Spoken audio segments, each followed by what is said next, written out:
So blow by blow happened over the weekend. Very good fight card. Congratulations and thank you so much to the team of Blow by Blow. Pero hindi pa rin nauubusan ng problema. Hindi pa rin nauubusan. Kailangan lagi may magrereklamo. Bakit kailangan lagi may magreklamo? Yun ang hindi ko maintindihan.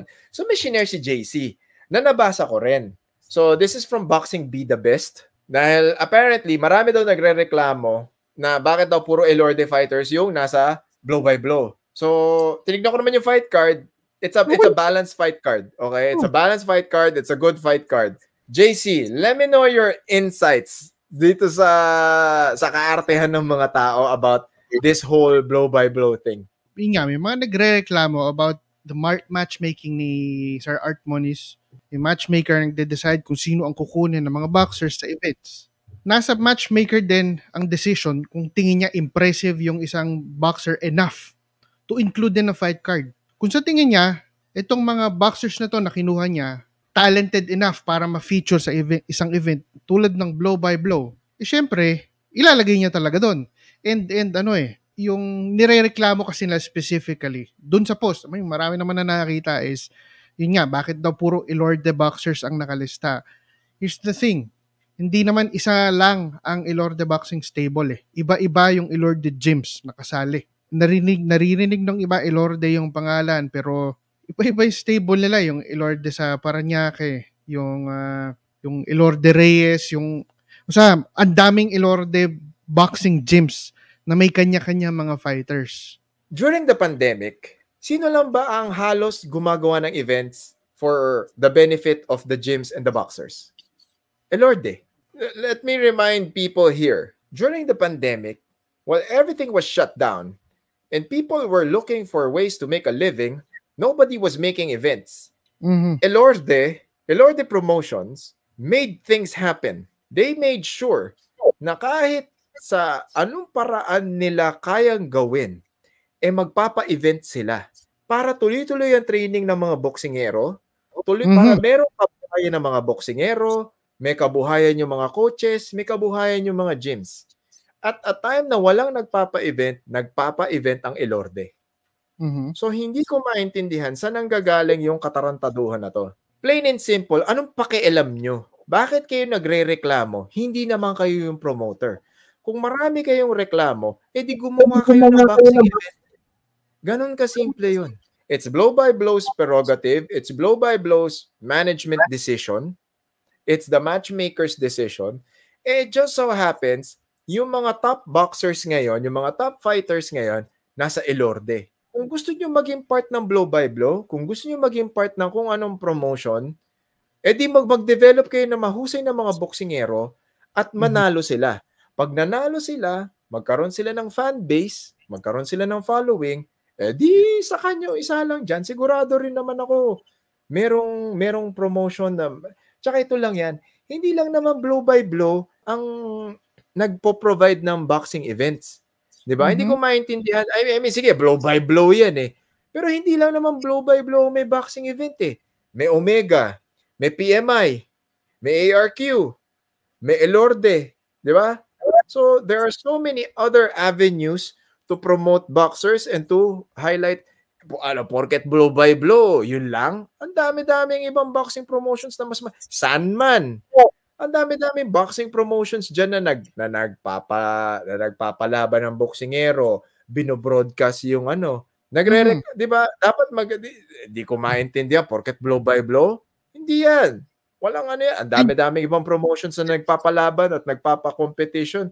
Tapos, dyan magre-reklamo kayo. Ang dami-daming sense of entitlement at kabobohan ng mga tao minsan.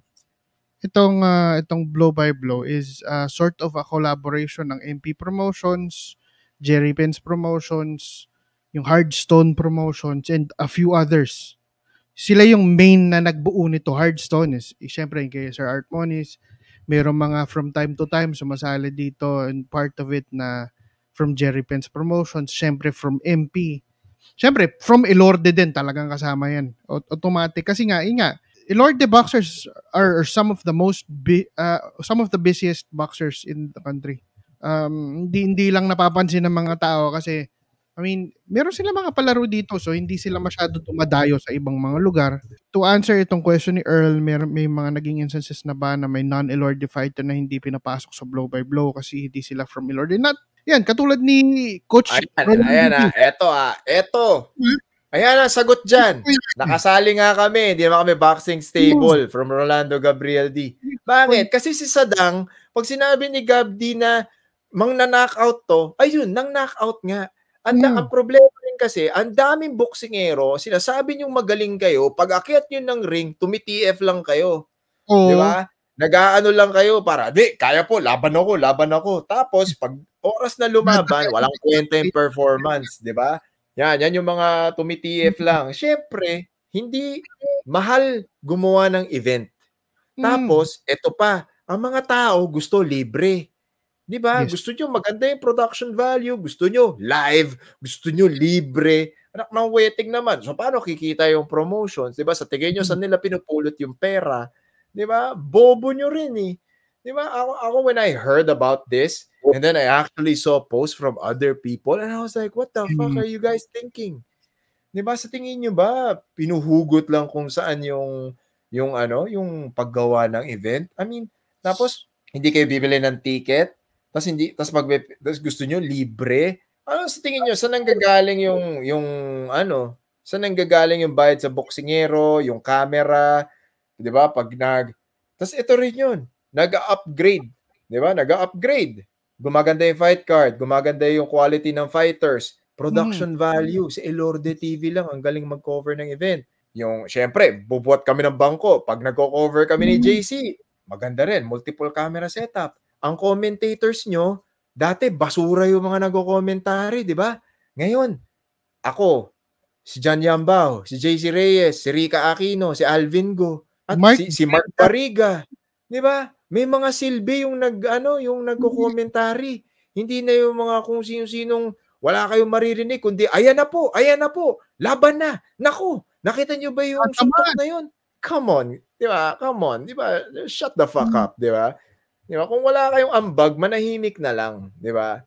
Ako, ulitin ko lang ako, bias na kung bias, batang Elorde ako, lumaki ako sa Elorde, tsaka sa Tiger City, at lumaki ako sa boxing community. Nagsimula ako sa boxing community. Lumaki ako literal sa boxing community from rinky-dink fighters gyms down to the best training facilities. Naikutan ko lahat yan. Lumaban ako sa maraming amateur tournaments na wala nga pa-medal nun eh. Ano lang eh, masabi lang na lumaban ka eh. Wala nga medic nun eh. Pero wala, gusto lang namin mag-boxing nun at lumaban. Ngayon, amateur events, very, di ba? May live pa. Amateur events, saka live stream. Naka-live stream. Mga tao, Diyos ko naman. Di ba? Tapos, professional bouts, naka-live stream. Tapos, maayos yung commentary. May sense yung mga nagsasalita. Hindi pa rin enough. Di ba? And again, let me remind people, at the time wherein there were no events, nobody could hold events. It was very expensive. It was very risky. Sino ang nag-risk? Elorde. Elorde nag-risk. Elorde Promotions, UKC Promotions, VSP Promotions, silang nag-risk. Silang sumugal.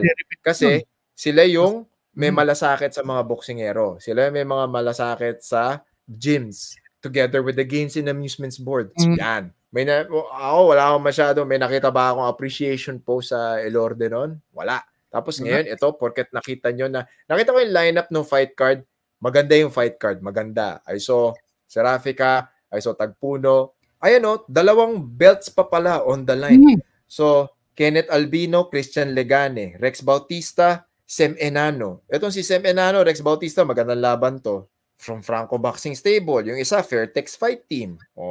Roderick Bautista versus Carlo Diaz. Mahusay din to. Yung isa, Hiraya Boxing Gym. Yung isa, Moreno Boxing Team. So, ilan to? 1, 2, 3, 4, 5, 6, 7, 8 fight card. Ilan lang Elorde dito. So, ba't yung masasabi bakit merong bias sa Elorde? Baka bobo rin pala yung mga tao dito. Dennis Endar, Antonio Uy, Marty Elorde. So, see? Marty Elorde. Diba? Maraming Elorde gyms. Iba Dennis yung Endar. stable kaysa sa Elorde fight team. Oo. Oo, magkakaiba yan, magkakaibang gyms yan. It just so happens kasi na sila yung nag-i-invest ng oras, training at pera sa mga fighters. Yes. Kaya nandito sila sa fight card na to. So si Rafika, Omega Boxing Gym yan, galing pang Cebu yan. Fernando Tagpuno. Tapos ito, galing naman Peñalosa gym to, si Nolly James Maquillan, Daniel Maamo. Oo nga, si Diba? Pepito These Masantay, are all galing pa from nun. different gyms.